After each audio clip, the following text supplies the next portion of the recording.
पूजा तिथे आल्याने प्रेम जीव लावून सराव करत असे. रेसिंगचा सराव करण्याचा शेवटचा दिवस असल्याने प्रेम घाम गाळीत सराव करीत होता. मुलं त्याला ज्यूस, चहा, कॉफी जे काही लागत असे ते देत होते. दुसऱ्या दिवशी सर्व कॉलेजचे मुलं सायकल राऊंडसाठी उपस्थित झाले. पण त्या दिवशी प्रेमचा तपासच नसतो. सर्व मुलं मुली प्रेमचा शोधाशोध करतात, पण प्रेम कुठेच नसतो. प्रेम एका कोपऱ्यात सर्व मुलांना शोधाशोध करताना पाहत होता, पण नजर पूजाकडेच होती.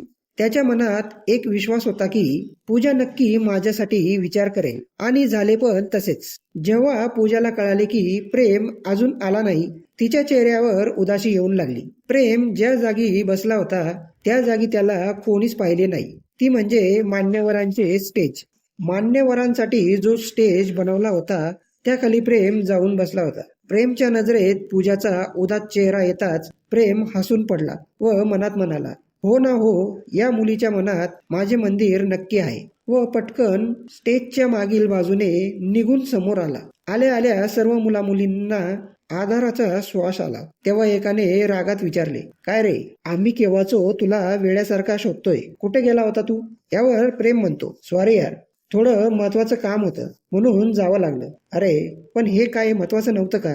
हे झाल्यावर गेला असता. तेव्हा प्रेम म्हणतो, अरे मित्रांनो, टॉयलेटला गेलो होतो.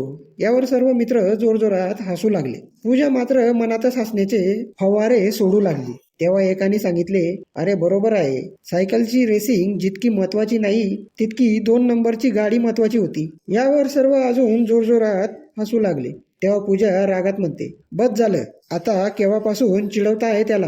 तेव्हाच शिंदे सरांनी स्पर्धकांना आपापल्या जागा घेण्यास सांगितल्या. शिंदे सर म्हणतात, मित्रांनो, या सायकलच्या रेसमध्ये जो विद्यार्थी पहिला येईल त्याला एक सायकल व कॉलेजतर्फे प्रमाणपत्र देण्यात येईल. इतके बोलून शिंदे सरांनी रेसिंगची घोषणा केली. बंदुकीची गोळी बाहेर निघताच सर्व मुलं सायकलचे पॅन्डल मारत सायकल पुढे पळवतात. 10 रस्ते व त्या 10 रस्त्यांवर उभे असणारे माणसांकडून एक स्टार आणायचा. संपूर्ण 10 स्टार गोळा झाले की परत लावलेल्या विनर पट्टीला खेचून पुढे यायचे. तेव्हा तो स्टार विजेता.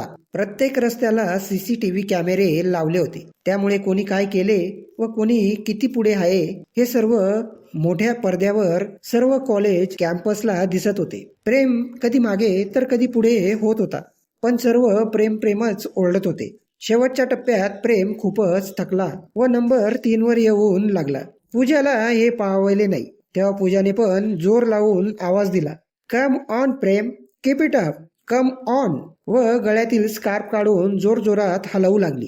लांबून पूजाचे स्कार्फ हलवताना पाहून प्रेमला जसे हत्तीचे बळ येते व तो फास्टर सायकल पळवण्यास सुरुवात करतो. 3 वरून 2 व शेवटच्या टप्प्यात 2 वरून 1 वर येऊन रेबिन खेचतो. यामुळे सर्व कॉलेज खुश होऊन प्रेमला शुभेच्छा देतात. स्टेजवर गेल्यावर शिंदे सर सायकलची चावी व प्रमाणपत्र देऊन प्रेमचे अभिनंदन करतात व प्रेमला विनंती करतात की प्रेमने 2 शब्द तरी बोलावे.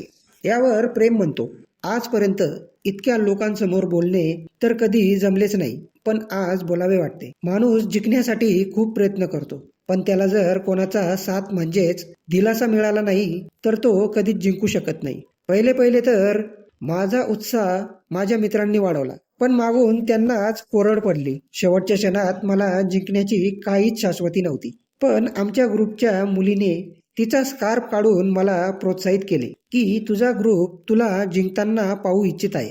या जोरावर मी जिंकलो आहे, म्हणून मी ही सायकल पूजाला भेट म्हणून देण्याची इच्छा व्यक्त करतो.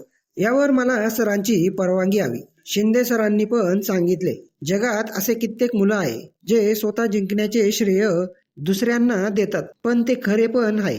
ज्या प्रकारे एका यशस्वी पुरुषामागे एखाद्या स्त्रीचा हात असतो, त्याच प्रकारे प्रेमच्या जिंकण्यामागे पूजाचा फार मोठा भाग म्हणा किंवा हिस्सा आहे. यामुळे पूजाने इथे यावे व प्रेमने दिलेली भेट स्वीकारावी. टाळ्यांच्या गजरात पूजाचे स्वागत होते व पूजा स्टेजवर येते. तेव्हा पूजा म्हणते, काय रे प्रेम, सर्व कॉलेजने तुला प्रोत्साहित केले आणि तू फक्त मला बक्षीस देतो, हे तर काही योग्य नाही. तेव्हा प्रेम पूजाला म्हणतो, पूजा, याची काळजी तू नको करू.